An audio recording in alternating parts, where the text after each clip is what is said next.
soon have become virtually impossible to stop them. Once they have a missile, once they have what they were building was incredible. And you got a little glimpse of it by the fact that when they came out, they started shooting all of their neighbors. Their neighbors weren't fighting with them. They were getting along okay with their neighbors. And I was surprised. Everybody was surprised. And it actually worked in reverse because their neighbors then turned against them. Now Iran has one more opportunity to end its threats to America and her allies, and we hope they take it. Either way, America and the entire world will soon be much safer and will be a much more secure planet. In addition to all of this, we're working on so many different things. You know, our economy was fantastic. We had a Dow at 50,000. They say it couldn't happen in 4 years. It wouldn't happen during my term. But if I got anywhere close, it would be a great success. Well, in my first year, we hit 50,000. And with the S&P, they said, even more difficult. They said it would be impossible to hit 7,000 on the S&P. And we hit that in our first term. And then, unfortunately, I called Pete, I called General Kane, I called a lot of our great people. We have great people. And I said, let's talk. We got a problem in the Middle East. We have a country known as Iran that for 47 years has been just a purveyor of terror, and they're very close to having a nuclear weapon. We can keep going and get that 50,000 up to 55 and 60 is no end, or we can take a stop and make a little journey into the Middle East and eliminate a big problem. And Pete, I think you were the first one to speak up, and you said, let's do it, because you can't let them have a nuclear weapon.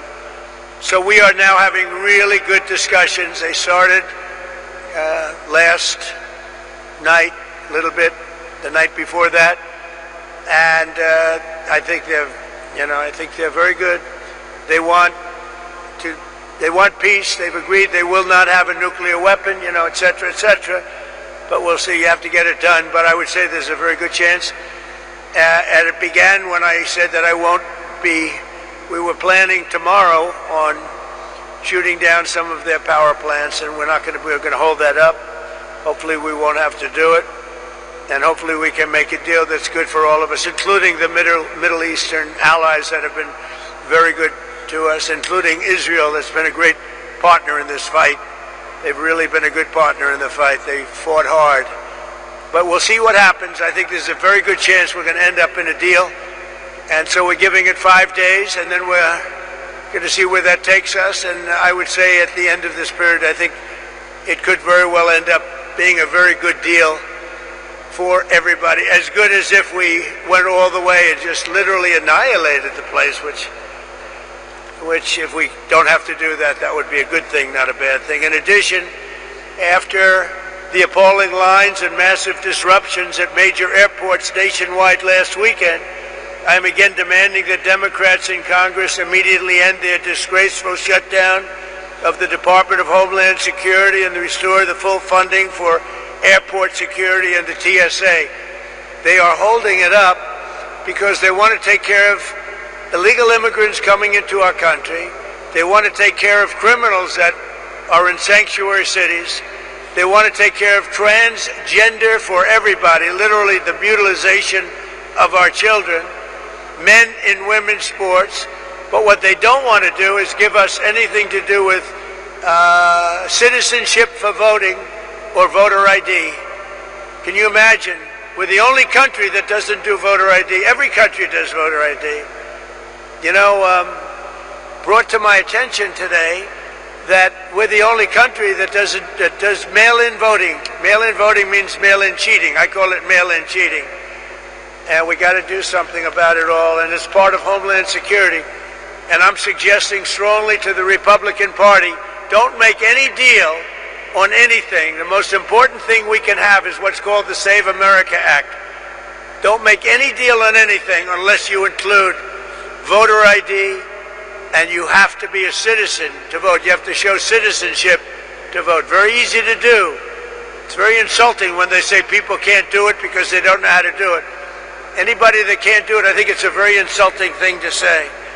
The Democrats are fully to blame with the struggle the great American public is going through at the airports. They're going through a big struggle right now, and we just put ICE in charge, and they're helping TSA, the agents, and they're working together so far very well.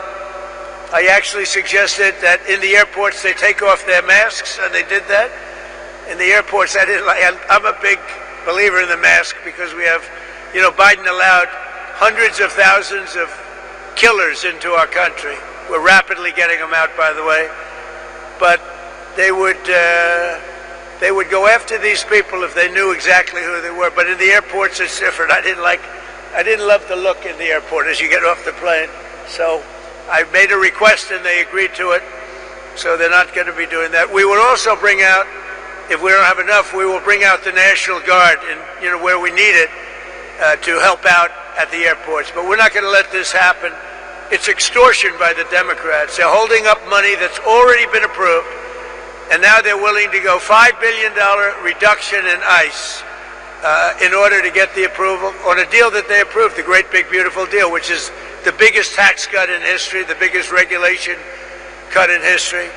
They want to basically renegotiate a deal that they already approved, and they're doing it largely for a criminal element. So also the Democrats are putting our country at great risk during this period of time, a period that they call a war. They call it a war. We call it a military operation. Their leaders during this time are, as you want to say, they're in a never land. Schumer is gone. I mean, he's a Palestinian. He should be fighting on the side of Palestine. He's actually become a Palestinian leader. I don't know. I've never seen a man change so much. He used to be pro-Israel. Now he's pro-Palestine. I've never seen anything like it. And, he's worried he's going to lose his next election, which it only depends if anybody runs against him. America को धमकाने की ईरानी खत्म कर दी है। Iran से इस बार के मुज़ाकरात संजीदा नौयत के हैं। सदर डोनाल्ड ट्रंप का तकरीब से खिताब जो आपने मुलाहिजा किया। एक ब्रेक के बाद हाजिर होंगे न्यूज़ हेडलाइंस के साथ। आप देखते रहिए डॉन न्यूज़।